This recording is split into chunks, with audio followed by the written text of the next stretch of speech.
kuna mambo mengi yanaandikwa kwenye magazeti. Mimi nataka niseme hapa kama naibu wa rais, kuna story kubwa inaandikwa ambaye basis yake ni mambo ya uongo.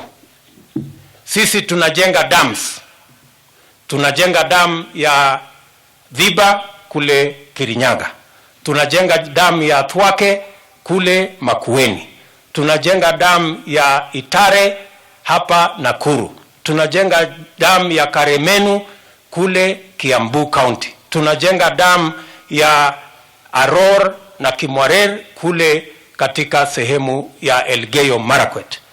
Hizo dams zote tunajenga, tumefuata utaratibu mmoja.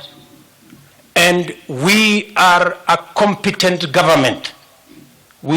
It is our duty and responsibility to protect public resources and to get value for every shilling we are spending.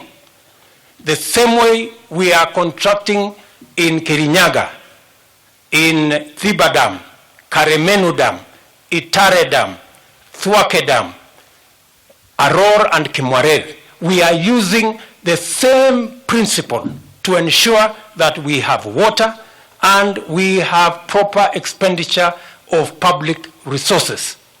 Wale wanatuambia ya kwamba tumepoteza bilioni 21 Kimwarer na Aror, watuambie hiyo taarifa wametoa wapi.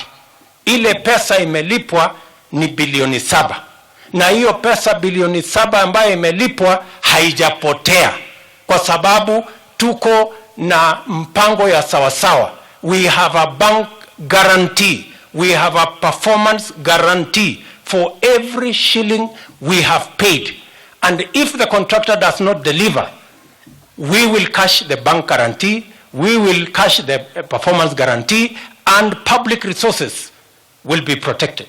Kwa hivyo kama tunaendesha mambo hiyo, lazima tufuate taratibu ya sawasawa, tuwache propaganda, kwa sababu kuna watu wengi wanataka kubastardize na kuweka kizungumkuti katika ile kazi yote sisi tunafanya kama serikali.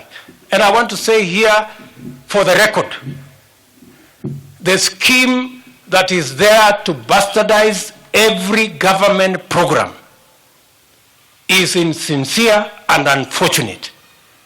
If we have to prosecute and to look after public resources and to make sure there is no wastage and stop corruption, we must prosecute that fight on the basis of facts and the truth. Because the truth is the truth. It doesn't matter who is saying it. And it doesn't matter how much a lie is repeated. It will never become the truth. Therefore, we must be clear on what we want to achieve. And when I say this, I am saying this because I have the correct information. Those who are peddling information, 21 billion has been lost, this money has been lost, the other money has been lost, is because they want to discredit this administration and what we have achieved to do for the people of Kenya. And that we will not accept. Mimi pia nataka niwaulize wabunge, my friends in parliament. Kenya Airways ni kampuni ambayo is a strategic company. Kenya Airways is a strategic national carrier. It supports our tourism, it supports our exports of horticulture, and as a government, it would be reckless for us to accept Kenya Airways to go bankrupt and to disappear. Because if we allow Kenya Airways to sink, it is going to sink with our tourism sector, it is going to sink with our horticulture sector, and it is going to be a big ripple effect in our economy.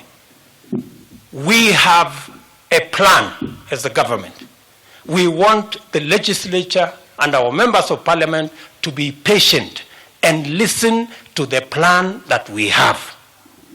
We have not said that it is a must, but you must give us a chance as the executive to explain why Kenya Airways and Kenya Airports Authority need to be put in a strategic engagement so that one can help the other, so that we can have the benefit of running our airports efficiently and also making sure that our strategic flag carrier is also protected from going down.